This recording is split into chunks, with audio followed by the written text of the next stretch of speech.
예, 안녕하십니까. 책 읽는 자유인 채널을 운영하고 있는 이선입니다. 이번 시간 2026년 3월 11일 수요일, 지금 시각은 오후 6시 28분입니다. 오늘 두 번째 시간인데요. 이번 시간엔 죽음의 부정 읽어보도록 하겠습니다. 2부 들어갈 차례인데요. 그 전에 책 한 권 소개시켜 드리도록 하겠습니다. 자, 프로이트 문명 속의 불만, 김석희 옹김 열린 책들. 이 문명 속의 불만은 지금 읽고 있는 이 죽음의 부정, 예, 자주 인용되는 책입니다. 지금은 프로이트 1896년 정신분석이라는 말을 처음 써서 정신분석학 발전의 계기를 마련하고 1996년 1896년 아닐까요? 1996년 정신분석학 정립 100주년을 맞이해 새롭게 조명되고 있는 인간 정신의 탐구자, 현대사상의 코페르니쿠스적인 대전환을 가져온 위대한 사상가, 아인슈타인과 더불어 20세기의 양대 산맥으로 불리는 무의식 세계의 개척자, 1856년 오스트리아의 모라비아에서 태어난 프로이트는 젊은 시절부터 세상의 수수께끼들을 해결하려는 욕구를 가졌으며 이후 신경해부학, 신경생리학 분야에서 놀라운 업적을 쌓았다. 뿐만 아니라 점점 인간의 심리에 관심을 기울여 10여 년의 임상 연구를 한 결과 정신분석학이라는 학문을 탄생시켰다.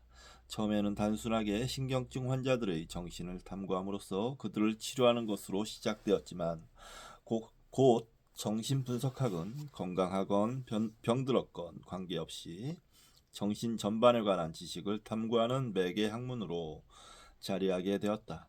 프로이트는 어린 시절의 정상적인 성적 발달 단계를 설명하고 주로 꿈의 해석에 근거를 두어 인간의 일상적인 생각과 행위에 영향을 미치는 무의식적인 힘들을 발견해냈다. 프로이트, 그는 인간의 정신을 분석하기 위한 과학적이고 체계적인 도구를 최초로 찾아낸 사람이며 어렵게만 느껴지는 정신분석학의 창시자이지만 실제로는 편안하고 뛰어난 문장으로 이름을 날린 문학자이기도 하며 그의 글은 일반인들도 이해하기 쉽게 서술되어 있다. 프로이트의 저술로는 널리 알려진 정신분석 강의, 히스테리 연구, 꿈의 해석 외에도 성욕에 관한 세 편의 에세이, 농담과 무의식의 관계, 쾌락의 원천을 넘어서 등의 일상생활에 적용할 수 있는 정신분석은 물론 문학작품을 분석한 창조적인 작가와 몽상, 예술가들의 정신세계를 분석한 레오나르도 다빈치의 유년의 기억 등 다수의 저서와 논문이 있다. 예, 그동안 프로이트를 소개한 글들 중에 가장 잘 설명되어 있는 글이 아닌가 싶네요.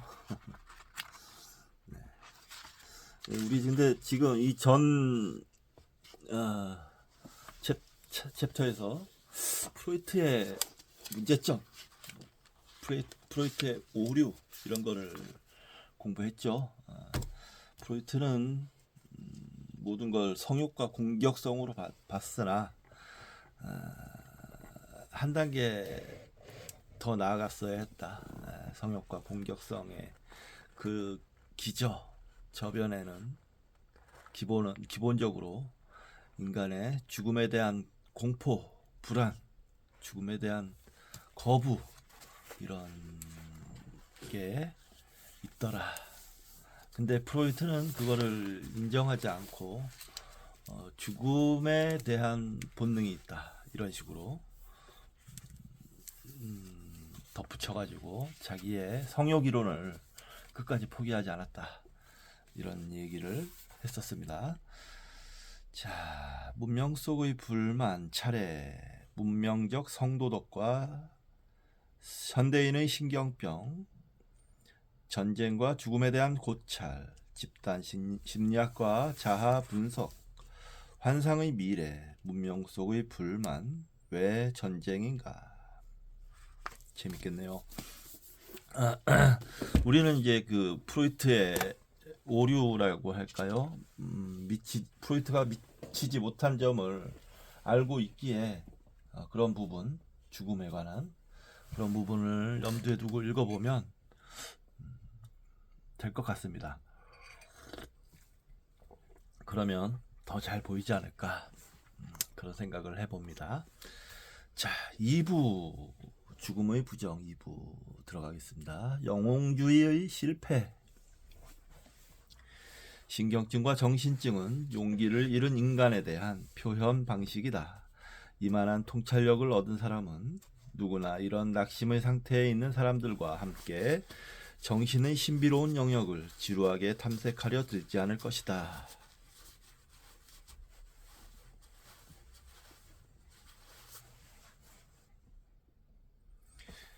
알프레드 아들러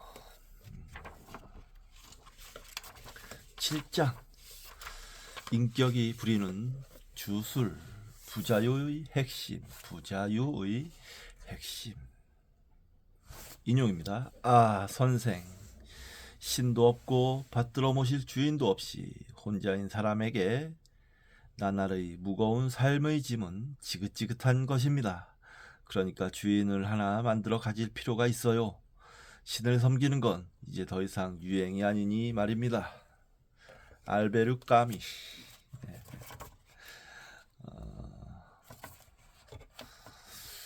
까미다운 말이네요. 전락 한국어판으로는 전락감이 the fall. 또 인용입니다. 자유를 행사할 수 없는 사람들, 그들의 눈앞에 스스로를 드러내는 성스러운 것의 공포를 견딜 수 있는 사람들은 진실을 숨겨야 한다. 카를로 레비.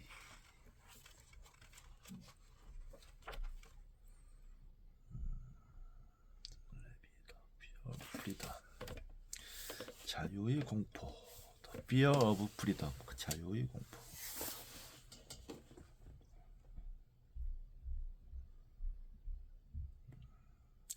자, 본문 시작하겠습니다. 227쪽. 오랫동안 사람들은 바보짓을 하고는 스스로를 책망했다.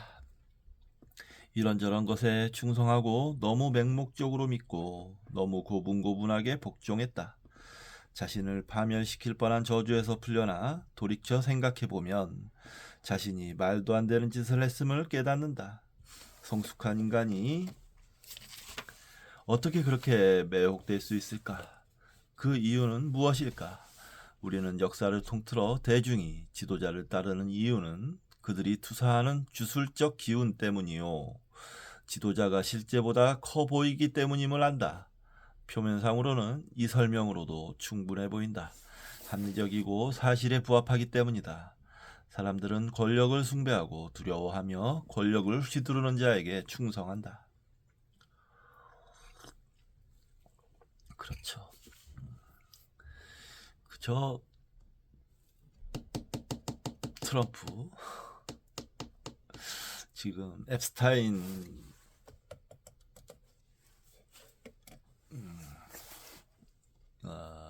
문제로 게이트라고 해야 될까요? 아무튼 앱스타인 저 비리 사건으로 궁지에 몰려 있는데 아마도 트럼프가 그 젊은 시절에 미성년자들을 성적으로 앱스타인과 함께 범죄를 저지르고 했던 것이 드러나 보이고 있어요. 그리고 인간성으로도 상당히 저지른 사람이라는 것을 우리는 알고 있었습니다. 자본주의가 낳은 괴물 같은. 그러나 이 양반이 권력자의 자리에 앉고 권력을 휘두르니까 주위의 사람들이 고분고분 충성을 하고 있어요. 그렇게 이게 그 설명인 것 같습니다. 하지만 이 설명은 너무 피상적이다. 사람들이 노예가 되는 것은 그저 자기 이익을 계산해서가 아니다. 고리키가 개탄했듯 노예성은 영혼 안에 있다. 인간관계에서 설명해야 할 것은 바로 권력을 가졌거나 상징하는 인물에게 홀리는 현상이다. 그런 사람에게는 남들에게 기운을 내뿜고 그들을 자신의 기운 속으로 녹이는 무언가가 있다. 이것이 크리스틴 올든이 말한 자기애적 인격의 매혹 효과다. 융이 선호한 표현은 만화 인격이다.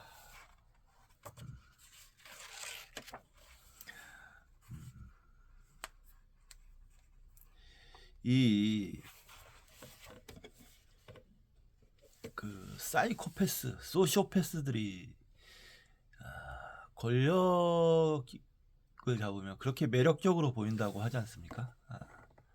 그런 경우가 많다. 그 얘기를 하는 것 같습니다. 하지만 실제로 푸른빛이나 황금색의 기운을 내뿜는 것은 아니다.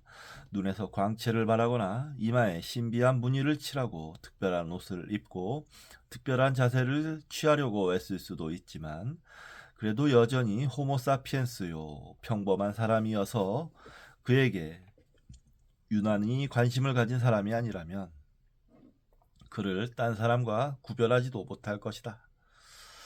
만화는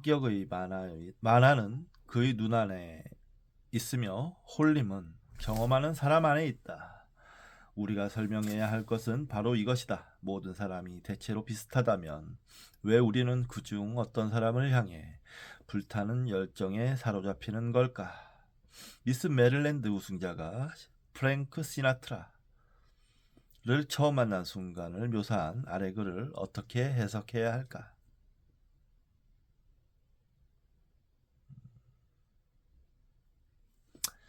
인용입니다. 그와 만나기로 했어요. 연락을 받았죠. 마음을 진정시키느라 아스피린을 5알이나 먹었어요.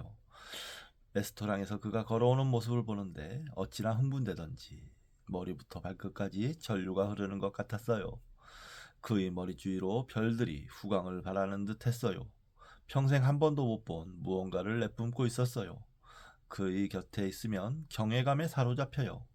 왜 벗어나지 못하는지 모르겠어요. 생각을 할 수가 없어요. 너무 매력적이니까요.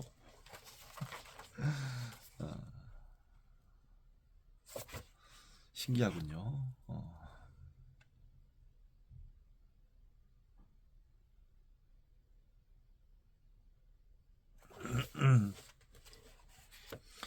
미스 메릴랜드 우승자가 좀 이쁘다 뿐이지 뭐 모르겠습니다. 인간 노예성을 그 핵심으로 파고들어 설명할 수 있는 과학 이론이 있다고 상상해보라. 오랫동안 자신의 어리석음을 개탄하던 사람들이 마침내 자신들이 왜 그토록 치명적으로 매혹되는지 이해했다고 상상해보라. 인격적 속박의 정확한 원인을 화학자가 원소를 분리하듯 냉철하고 객관적으로 분석할 수 있다고 상상해보라. 이 모든 일을 상상해보면 정신분석학의 세계사적 중요성을 어느 때보다 잘 이해할 수 있다. 정신분석학만이 이 신비를 밝혔기 때문이다. 프로이트는 분석받는 환자가 분석가의 인격에 대해 유난히 강한 애착을 발달시킨다는 사실을 알게 되었다. 분석가는 환자에게 말 그대로 세계와 삶의 중심이 된다. 자신의 눈으로 환자를 집어삼키며 환자의 심장을 기쁨으로 부풀어 오르게 한다. 심지어 환자의 꿈마저도 분석가 생각으로 가득 찬다. 이 총체적 홀림에는 강렬한 연애의 요소가 있지만 이것은 여성에게 국한되지 않는다. 남성도 의사에게 집착하고 의사의 성격을 과대평가하며 의사에 대한 관심에 몰두하고 의사의 생활 주변의 모든 것에 질투하는 현상 등이 모두 똑같이 나타난다. 프로이트는 이것이 기묘한 현상이라고 생각했으며 이를 설명하기 위해 전이라는 이름을 붙였다.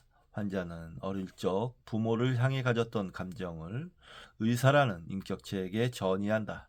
아동이 부모를 보는 것과 마찬가지로 의사를 실제보다 대단한 인물로 부풀린다. 환자는 의사에게 의존하게 되고 아동이 부모와 공동 운명체가 되듯 의사에게 보호와 힘을 끌어낸다. 전이에서 우리는 성인의 마음속이 아동임을 본다. 그는 무력감과 두려움을 가라앉히고 세상을 왜곡하고 사물을 자신의 안전에 유리하도록 자신이 바라는 대로 보며 오이디푸스 이전 시기에 그랬듯 자동적이고 무비판적으로 행동한다.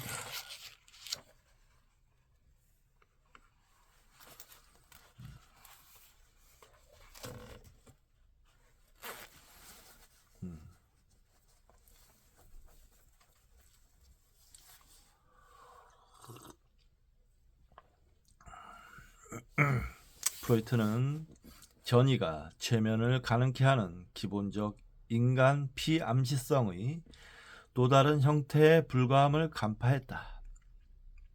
최면과 마찬가지로 전이는 우월한 힘에 수동적으로 굴복하는 것이며 여기에 진정한 기묘함이 있다. 성인이 즉각적으로 정신을 잃고 낯선 사람의 명령을 자동 인형처럼 따르는 최면보다 신비한 것이 어디 있을까? 최면에서는 초자연적인 힘이 작용하는 것처럼 보인다. 마치 남에게 주술을 걸 수 있는 만화가 실제로 존재하는 것처럼 말이다. 하지만 그렇게 보이는 것은 자신의 정신에 있는 노예성을 보지 못하기 때문이다. 그는 의지의 상실이 일어났다면 그것은 딴 사람 때문이라고 믿고 싶어한다. 의지 상실이 스스로가 은밀히 갈망하던 것이었으며 자신이 누군가의 목소리와 손가락 튕기는 소리에 언제든 반응할 준비가 되어 있었음을 받아들이려 하지 않는다. 체면이 신비한 것은 오로지 자신의 무의식적 동기를 인정하지 않기 때문이며 체면이 당혹스러운 것은 자신의 본성에 있는 기본적 성향을 부정하기 때문이다. 심지어 사람들이 기꺼이 체면에 현혹되는 것은 자신의 의식적 삶 전체를 떠받치는 커다란 거짓말, 즉 자립의 거짓말, 자유로운 자기결정의 거짓말, 독립적 판단과 선택의 거짓말을 부정해야 하기 때문이라고 말할 수도 있다. 흡혈귀 영화가 꾸준히 유행하는 것은 우리의 억압된 두려움이 얼마나 표면 가까이 올라와 있는가를 보여주는 단서인지도 모른다. 우리는 통제력을 잃을까봐 불안하고 누군가의 주술에 완전히 걸려들까봐 불안하고 자신을 진정으로 다스리지 못할까봐 불안하다. 강렬한 눈빛 한 번, 신비로운 노래 한 곡에 자신의 삶을 영영 빼앗길지도 모르니까.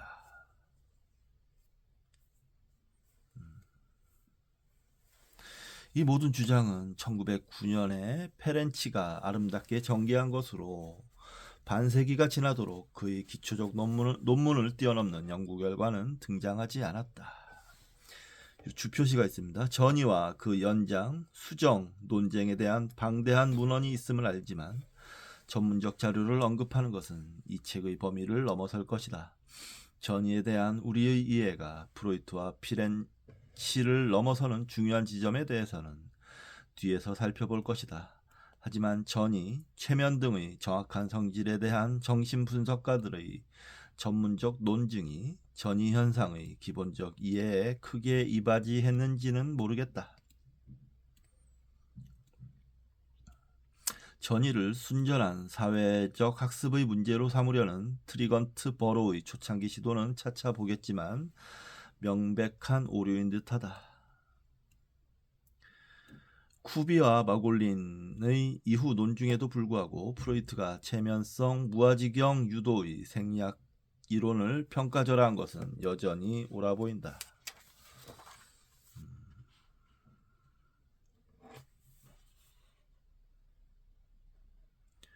정신이론에 대하여 가장 유의미한 수정이 이루어진 영역은 물론 정신요법에서의 활용과 해석인데 이 분야는 분명히 내 논의의 범위를 벗어난다.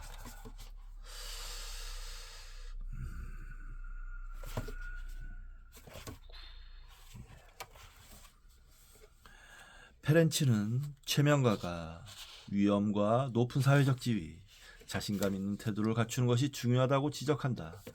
최명가가 명령을 내리면 이따금 환자는 벼락에 맞은 듯한 경험을 한다.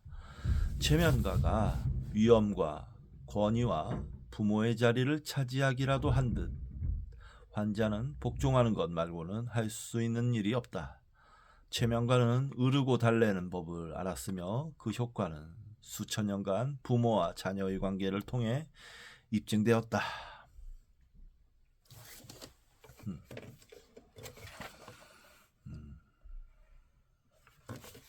세된 목소리로 청중을 질타했다가 이내 부드러운 목소리로 달래는 기독교 부흥사들도 똑같은 기법을 쓴다. 고통과 시열에 사로잡힌 청중은 가슴을 찢는 듯한 비명을 지르며 부흥사를 발치해 몸을 내던져 구원을 갈구한다. 아동의 가장 큰 포부는 전능한 부모에게 복종하고 그들을 믿고 흉내내는 것이기에 최면의 무아지경을 통해 상상 속에서 즉각 아동기로 돌아가는 것은 무엇보다 자연스럽다. 페렌치에 따르면 최면에 쉽게 걸리는 이유는 정신의 가장 깊은 곳에서 우리는 여전히 아이이며 평생에 걸쳐 그렇기 때문이다. 피렌치는 이론적 도약을 통해 환자 자신에게 피암시 성향이 있음을 밝힘으로써 최면의 신비를 깨트렸다.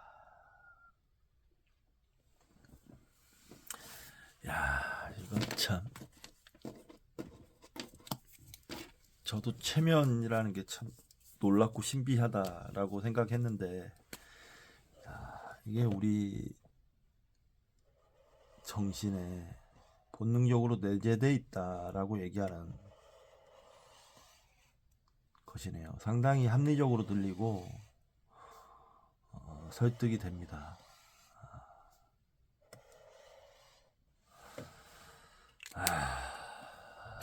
아이 같은 면이 드러나지요. 우리는 살면서 그걸 꾹꾹 누르고 있는 것처럼 느껴질 때가 많은데 사람의 삶이라는 게 정말 제정신을 갖고 사는 건지 의심을 안 할 수가 없죠. 이쯤 되면 예. 예. 인용입니다. 최면, 즉 외부에서 낯선 것을 정신적으로 주입한다는 의미에서 생각을 넣어주는 것 같은 것은 없다. 무의식적이고 자기암시적인 기존 기전이 작동할 수 있는 절차들이 있을 뿐이다. 이 개념에 따르면 암시와 체면의 비결은 가로 열고 누구에게나 있지만 대체로 억압되어 있는 가로 닫고 맹목적 믿음과 무비판적 복종 성향이 최면가나 암시가에게 무의식적으로 전이될 수 있는 조건을 계획적으로 조성하는 데 있다. 대단한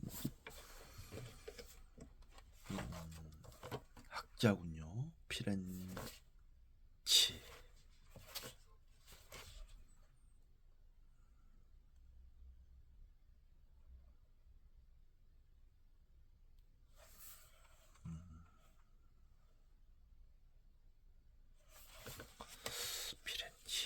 최면의 비밀에 대한 피렌치의 설명을 길게 인용한 데는 매우 중요한 이유가 있다.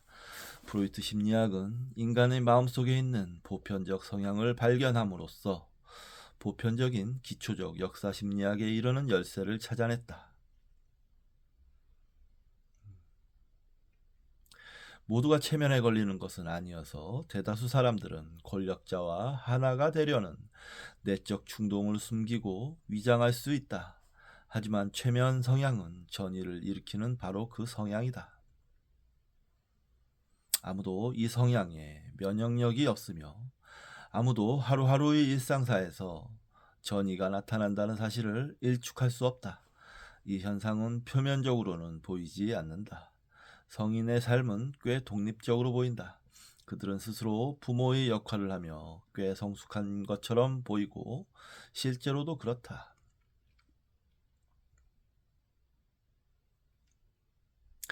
여전히 부모에 대한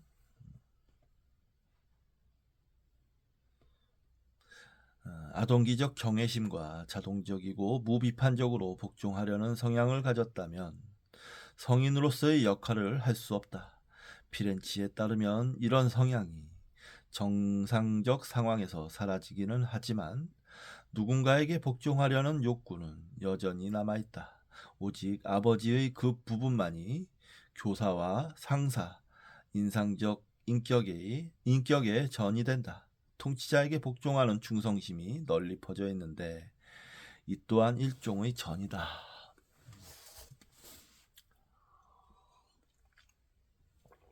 저는 누구에게 충성하거나 이런 스타일의 사람이 아닙니다. 항상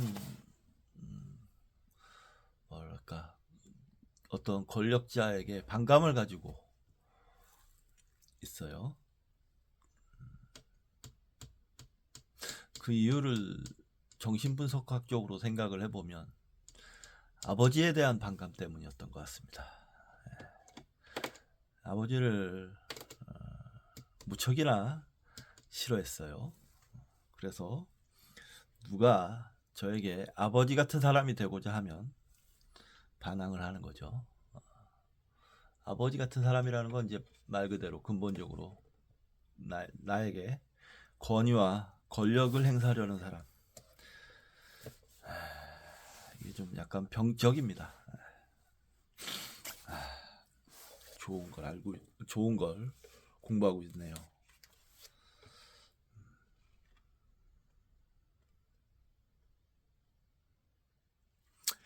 그래서 좀 더 외로울 수도 있어요.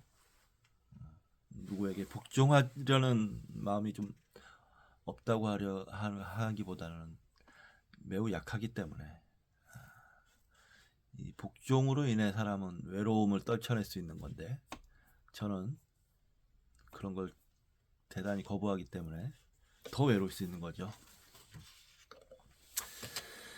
프로이트의 집단 심리학 연구 최면의 문제를 해명하고 전이의 보편적 기전을 발견할 이론적 배경을 갖춘 프로이트는 지도력의 심리학에 대해 최상의 통찰을 발표하겠다는 의무감에 사로잡히다시피 했다. 그래서 집단 심리학과 자아 분석이라는 걸작을 썼다. 이 책은 100쪽도 안 되지만 내가 보기에 지금껏 인간이 만들어낸 것 중에서 단연 가장 해방적인 논문일 것이다. 프로이트는 만년의 개인적 선호와 이념적 선호를 반영한 책을 몇 권 썼지만 집단 심리학은 오랜 전통에 의식적으로 자리 잡은 본격적 과학 논문이었다. 이 책 한번 사봐야겠네요.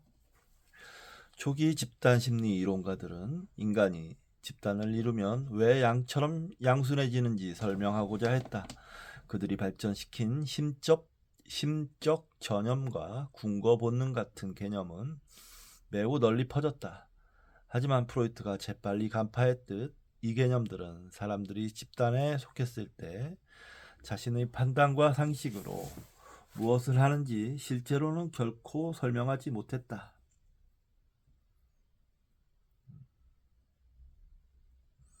프로이트는 사람들이 무엇을 하는지 즉시 알아차렸다.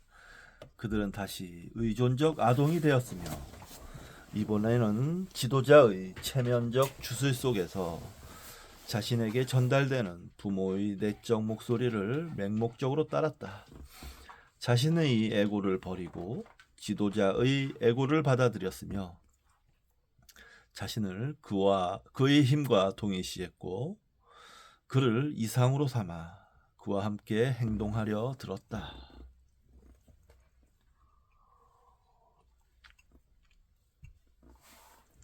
프로이트는 인간이 군거동물이 아니라 우두머리 통솔을 받는 군집동물이라고 말한다. 군집동물이다, 인간은.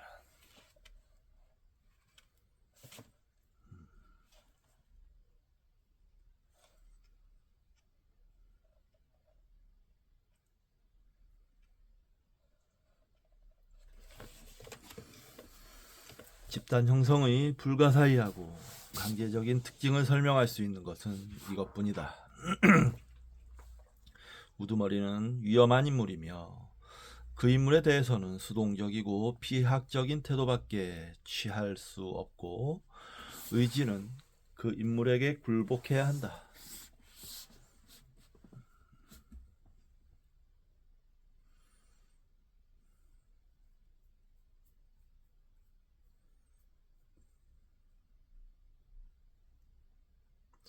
그 인물과 단둘이 있는 것, 즉 그의 얼굴을 똑바로 바라보는 것은 위험한 모험처럼 보인다.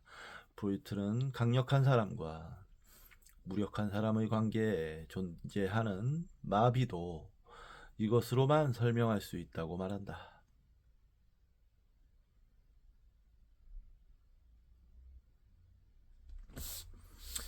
인간은 권위에 대해 극단적인 애착을 갖고 있으며 무한한 힘에 지배되기를 원한다.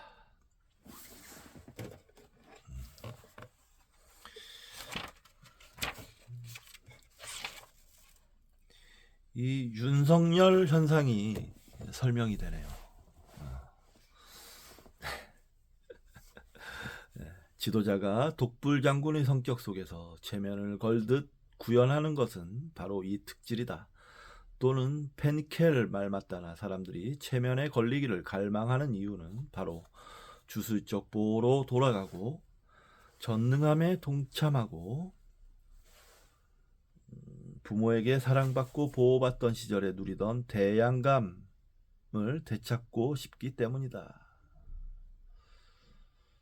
여기서 대양감의 주표시가 있는데요. 자기와 외부 세계 사이에 무한하고 영속적인 유대가 존재한다고 느끼는 감정.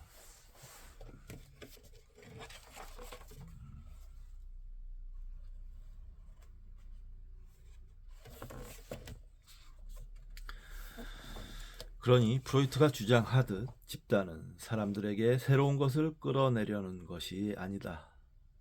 집단은 사람들이 끊임없이 무의식적으로 간직하는 깊숙한 에로스적 갈망을 충족한다. 프로이트가 보기엔 이것이야말로 집단을 묶는 생명력이었다. 이 생명력은 일종의 마음, 접착체처럼 사람들을 상호적이고 무분별한 의존성으로 오라맨다. 지도자가 주술적 힘을 발휘하면 모든 사람은 죄책감에 빠져 자신의 의지를 그에게 위임한다. 이 사이비 종교도 설명이 됩니다. 예.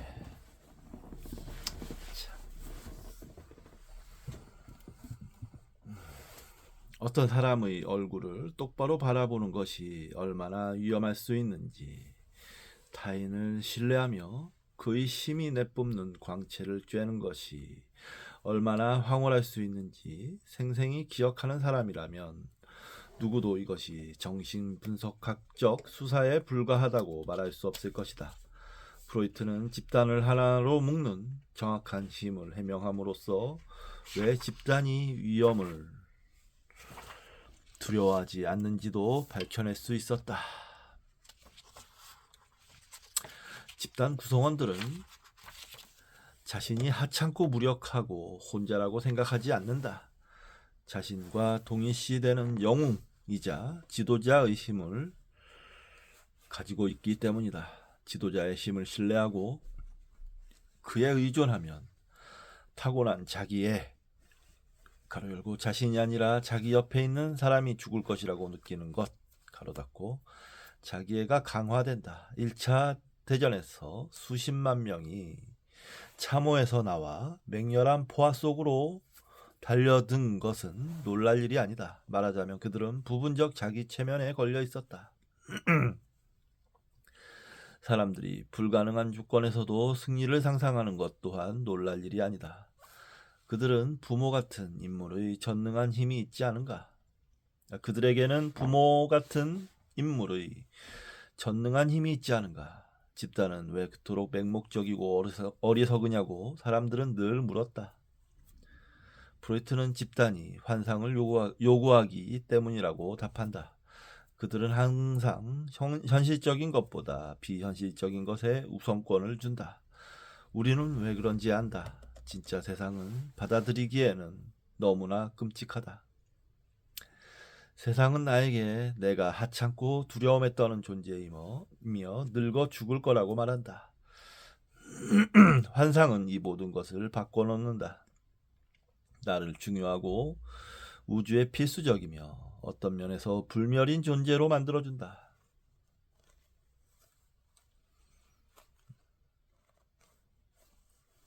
부모가 아니라면 누가 문화적 카우사 수위의 자기결정권의 대거짓말을 들어주어 이 환상을 심겠는가?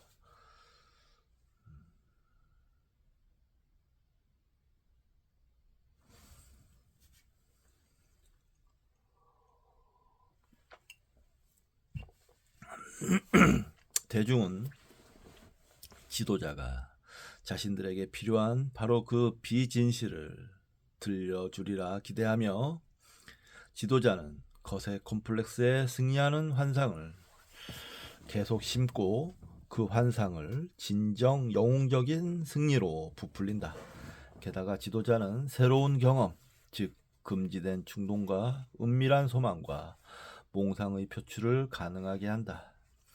집단이 어떤 행동이든 저지를 수 있는 것은 지도자가 용납하기 때문이다.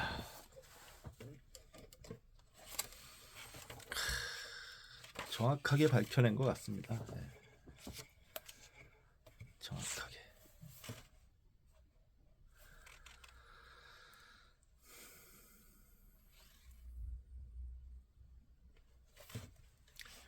마치 다시금 전능한 유아가 되어 부모로부터 마음껏 즐기라는 부추김을 받는 셈이기도 하고 정신분석요법을 받는데 분석가가 어떤 느낌이나 생각도 검열하지 않는 셈이기도 하다.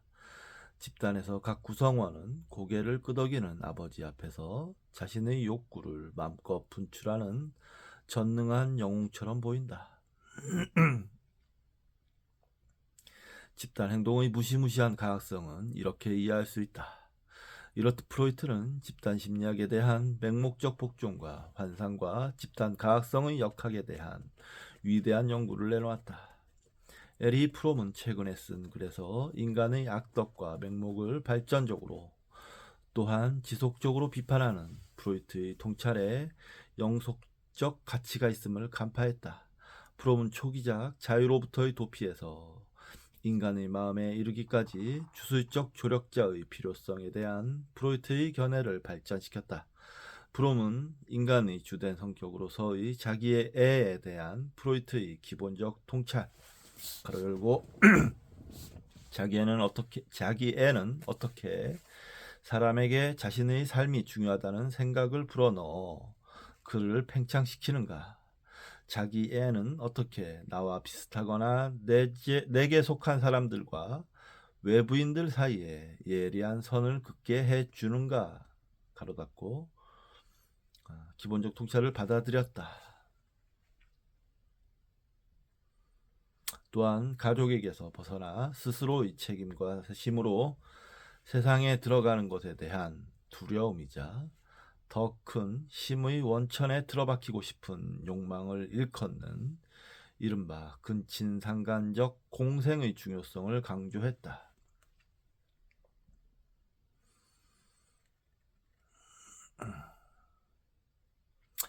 집단, 국가, 혈통, 모국 등을 신비화하는 것은 이런 요소다. 이 감정들은 어머니와 편안하게 합쳐지던 어릴 적 경험에 깃들어 있다. 프롬 말 맞다나 사람을 어머니와 같은 인종, 국가, 종교, 고착의 감옥에 가두는 것이다.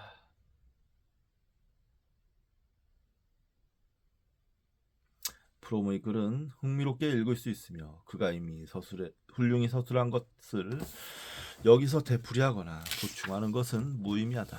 그의 책을 펼쳐 이런 통찰에 얼마나 설득력이 있는지, 프로이트의 정수를 얼마나 훌륭히 계승하여 노예성, 악덕, 지속적인 정치적 광기 같은 오늘날의 문제에 적용하는지 직접 살펴보기 바란다. 내가 보기에 그의 책은 인간 조건에 대한 비판적 사유의 맥을 잇고 있다. 놀라운 사실은 계몽주의 이후 자유의 문제를 다룬 중심적 사유의 흐름이 과학자들의 관심사와 현재의 연구활동에서 외면당하다시피 한다는 것이다. 이 학문들이 인간적 의미를 조금이라도 가지려면 이 작업들이 이론적, 경험적, 인간학 연구의 대부분을 차지해야 한다.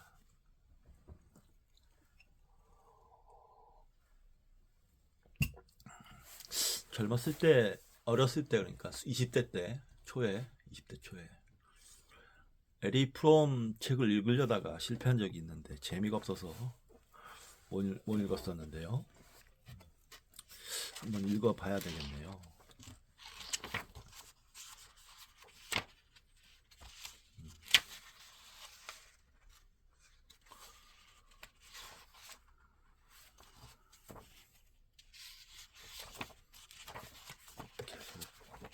좀 더 읽어보겠습니다.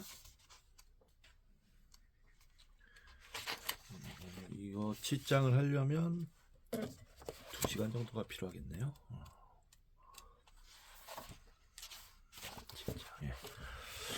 프로이트를 넘어서서 오늘날 우리는 집단역학에 대한 프로이트의 주장을 모조리 무비판적으로 받아들이거나 반드시 완벽하다고 여기지는 않는다. 프로이트 이론의 약점 중 하나는 원시적 군집이라는 자신의 계통 발생적 신화를 지나치게 좋아했다는 것이다.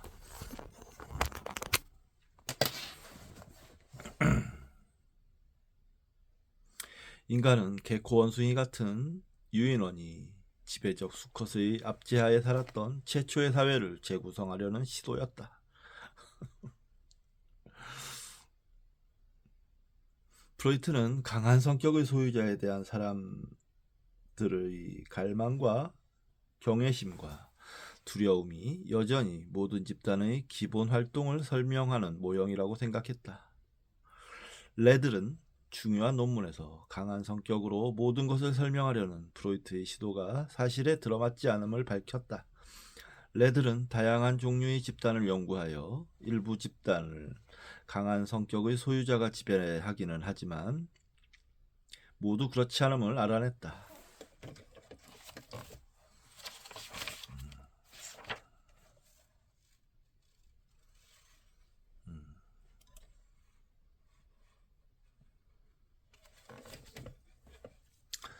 하지만 모든 집단에는 인간의 특질로 인해 집단을 결속하는 핵심 인물이 있다는 사실 또한 발견했다.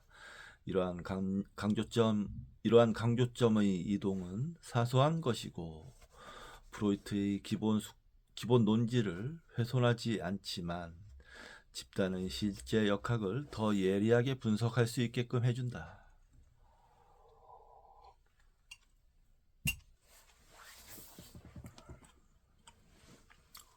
이를테면 프로이트는 지도자가 우리로 하여금 금지된 충동과 은밀한 소망을 표현하도록 해준다고 생각했다.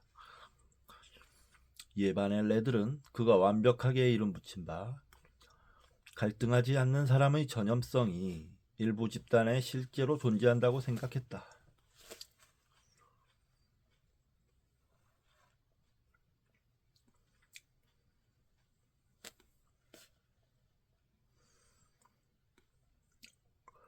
우리가 가진 갈등을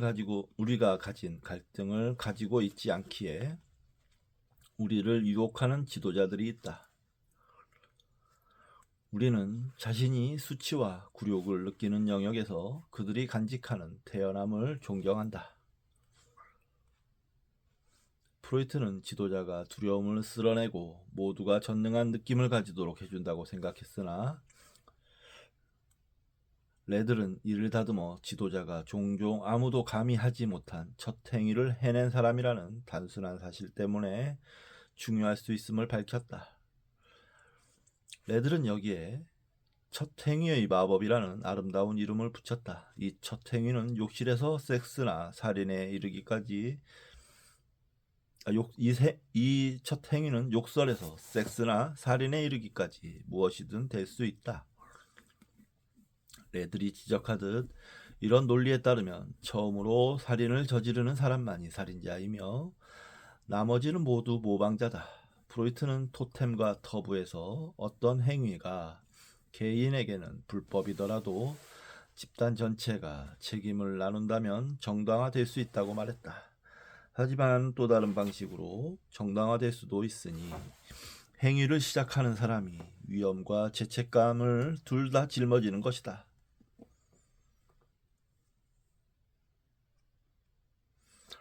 그 결과는 정말로 마법적이어서 집단의 각 구성원은 죄책감 없이 그 행위를 되풀이할 수 있다. 그들에게는 책임이 없다. 오로지 지도자만 책임을 진다. 레들은 여기에 선점의 마법이라는 적절한 이름을 붙였다. 하지만 이것은 단순히 죄책감을 덜어주는 것에 머물지 않는다. 실제로 살인의 사실을 변형시킨다. 이 중요한 지점에서 우리는 일상세계의 집단 변형의 현상학으로 곧장 파고든다. 누군가 죄책감 없이 또한 위험을 감수하는 영웅을 본떠 살인을 저지르면 그것은 더는 살인이 아니라 거룩한 공격이다. 첫 번째 살인은 그렇지 않았다. 말하자면 집단에 참여하면 하루하루의 현실이 재증류되어 신성한 기운이 깃든다. 이것은 어릴 적 놀이를 하면서 고조된 현실을 만들어낸 것과 마찬가지다.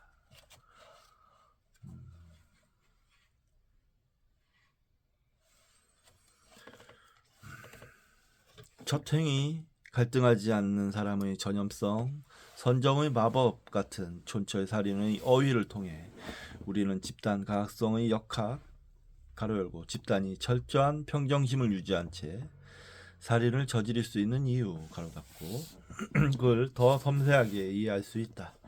이것은 단순히 아버지가 허락하거나 명령해서가 아니다. 그 이상이다.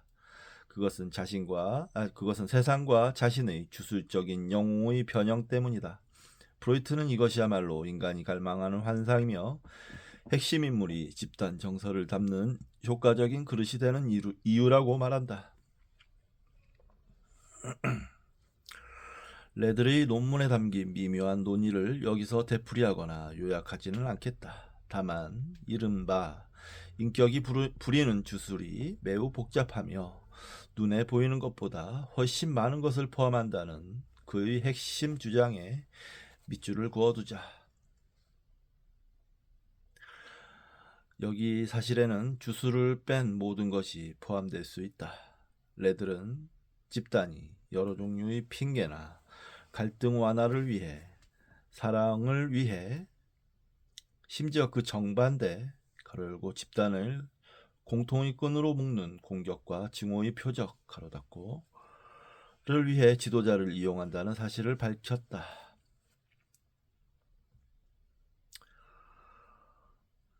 가로 열고 최근의 대중 영화 광고에서는 이렇게 표현했다.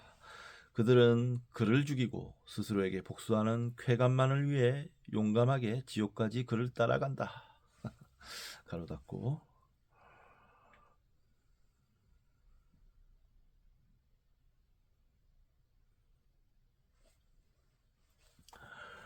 레들의 의도는 프로이트의 기본적 통찰을 대체하려는 것이 아니라 그 범주를 확대하고 그것들의 뉘앙스를 더하려는 것뿐이었다. 그의 사례에서 의미심장한 점은 핵심 인물의 역할 대부분이 죄책감, 속죄, 확고한 영웅성과 관계가 있다는 것이다. 우리에게 중요한 결론은 집단이 지도자를 이용하면서 그를 개인적으로 별로 고려하지 않을 때는 있지만 제 욕구와 충동의 충족을 고려하지 않을 때는 전혀 없다는 것이다. W.R. 비어는 최근의 중요한 최근 논문에서 이 사상 흐름을 프로이트로부터 더욱 확장하여 지도자가 스스로의 피조물인 것 못지않게 집단의 피조물이며 지도자가 됨으로써 개인적 독특성을 잃는다고 주장한다. 가로 열고 물론 집단 또한 추종자가 됨으로써 개인적 독특성을 잃는다. 가로 닫고 지도자가 스스로 일 자유를 집단의 어느 구성원에 비해서도 결코 더 누리지 못하는 것은 바로 애초에 지도자의 자격을 얻으려면 그들의 가정에 대한 반사작용이 되어야 하기 때문이다. 이 모든 논의를 따라가다 보면 평범한 사람이 심지어 영웅을 따를 때조차 얼마나 비영웅적인지 애석하게 곱씹게 된다. 평범한 사람은 영웅에게 자신의 짐을 지우며 그를 따를 때 유보 조건을 달고 거짓을 품는다. 저명한 정신분석가 파울 실더는 인간이 최면성 무아지경에 빠질 때에도 유보 조건을 단다는 사실을 이미 언급했다. 그는 바로 이 사실이 모든 참으로 위대한 열정을 구별하는 심오한 진지함을 체면으로부터 박탈한다고 예리하게 말했다. 그래서 이런 태도를 소심하다고 보았는데 이는 위대하고 자유롭고 무조건적인 복종이 결여되었기 때문이다. 나는 이런 규정이 집단 행동의 소심한 영웅주의를 아름다울 만큼 적절하게 묘사한다고 생각한다. 집단에는 자유롭거나 인간다운 것이 전혀 없다. 자신의 에고를 권위적 아버지와 합치더라도 그 주술은 자신의 편협한 이해관계 안에 머물러 있다. 사람들은 지도자를 핑곗거리로 이용하다시피 한다.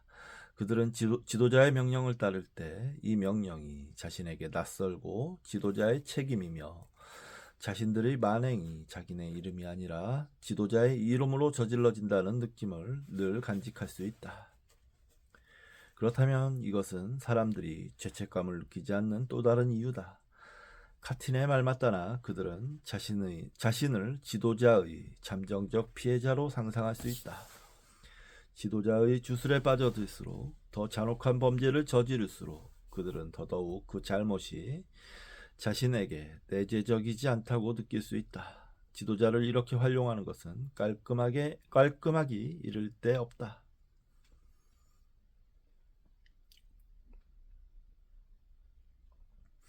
이걸 보면 먼 과거에 부족들이 종종 자기네 왕을 희생양 삼아 필요가 없어지면 죽였다는 제임스 프레이저의 발견이 떠오른다. 지금까지 우리는 사람들이 영웅을 활용하면서 자신의 행위에 대한 책임을 비겁하게 회피하는 여러 방법을 살펴보았다. 이를테면 최근에 펼쳐진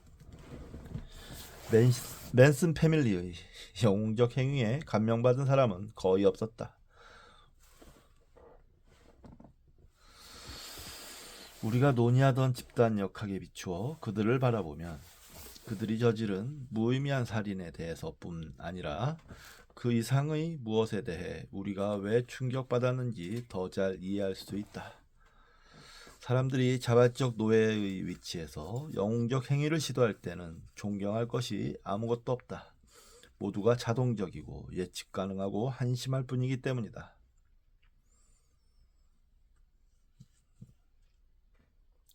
여기 찰스 맨슨을 자신과 동일시하고 그에게 비약적으로 굴종하며 살았던 한 무리의 젊은 남녀가 있다. 그들은 맨슨을 극진히 섬겼으며 일종의 반신반인으로 여겼다. 실제 맨슨은 프로이트의 원초적 아버지 묘사에 딱 들어맞았다. 권위적이었고 추종자들을 혹독하게 다뤘으며 규율을 철석같이 믿었기 때문이다. 그의 눈빛은 강렬했고 그의 주술에 걸려든 사람들은 그에게 체면의 기운이 뿜어져 나온다는 것을 전혀 의심하지 않았다. 그는 자기 확신에 찬 인물이었다. 심지어 나름의 진리도 있었다. 세상을 정복한다는 과대망상이었다. 하지만 추종자들은 그의 망상을 영웅적 사명으로 생각했으며 거기에 동참하는 것을 특권으로 여겼다. 맨스는 자신의 계획을 따라야만 구원받을 수 있다고 그들을 확신시켰다. 맨슨 패밀리는 매우 친밀했고 섹스에 대한 제약이 전혀 없었으며 구성원들은 누구와도 성관계를 할 수 있었다. 심지어 외부인을 끌어들이기 위해 섹스를 마음껏 활용하기도 했다. 이 모든 사실로 보건대 맨슨은 자기애적 인격의 매혹 효과와 갈등하지 않는 사람의 전염성을 둘 다 가진 것이 분명하다. 맨슨의 본보기와 명령을 따르는 사람은 누구나 섹스에서뿐 아니라 살인에서도 억압을 자유롭게 떨쳐버릴 수 있었다. 패밀리 구성원들은 자신의 범죄에 대해 후회나 죄책감, 부끄러움을 전혀 내비치지 않았다.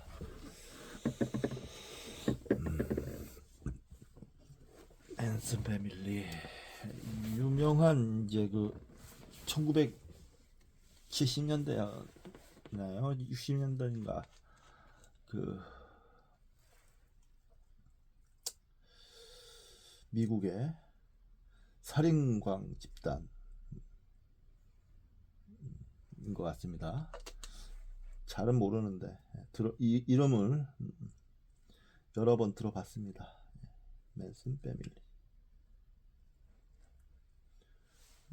우리나라에도 비슷한 사례가 있죠.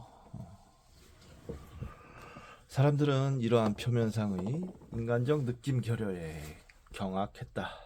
하지만 앞에서 살펴본 역학에 따르면 맨슨 패밀리 같은 살인 집단이 실제로는 기본적 인간성을 결여하지 않았다는 훨씬 충격적인 결론을 맞닥뜨리게 된다.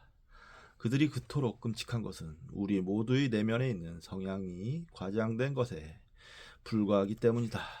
그들이 왜 죄책감이나 후회를 느껴야 하는가? 지도자가 파괴적 행위에 대한 책임을 지며 그의 명령에 따라 파괴하는 자는 이제 살인자가 아니라 신성한 영웅이다. 그들은 지도자가 내뿜는 강력한 기운에 동참하고 갈망하고 그가 선사하는 환상, 세상을 영웅적으로 변화시킬 수 있다는 환상의 실현을 꿈꾼다. 그들은 지도자의 최면적 주술에 빠진 채 영웅적 자기 확장 충동을 한껏 발휘하기에 두려움을 느낄 필요가 전혀 없다. 그래서 살인을 저지르면서도 태어날 수 있다. 사실 그들은 자신이 희생자에게 은혜를 베푼다고 느끼는 듯했다. 희생자를 자신들의 거룩한 사명에 동참시킴으로써 그들을 성화했다고 생각했다. 인류학 문헌에서 보듯 희생당하는 피해자는 신에게 또는 자연이나 운명에 바치는 거룩한 제물이 된다. 공동체는 희생자의 죽음 덕분에 더 많은 생명을 얻으며 그리하여 희생자는 자신의 희생적 죽음을 통해 가장 숭고한 방식으로 세상에 이바지하는 특권을 누리는 셈이다. 그렇다면 맨슨 패밀리 같은 살인 집단을 이해하는 한 가지 직접적 방법은 그들을 주술적 변형으로 보는 것이다. 수동적이고 공허하며 갈등과 죄책감으로 찢긴 사람들이 이를 통해 값싼 영웅주의를 얻고 자신이 운명을 통제하고 삶과 죽음을 좌우한다고 실제로 느끼는 것이다. 이 영웅주의가 값싼 이유는 자신의 명령에서가 아니고 자신의 담력에서가 아니고 자신의 두려움에 사로잡혀서가 아니기 때문이다. 모든 것이 그들의 정신에 새겨진 지도자의 이미지를 통해 저질러진다.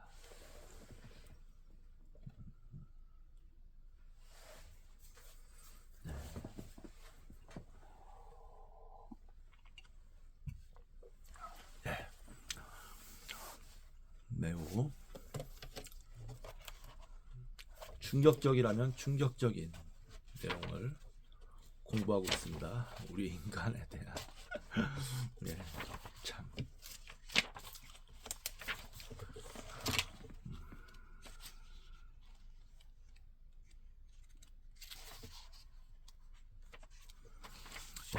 일단 여기까지 하고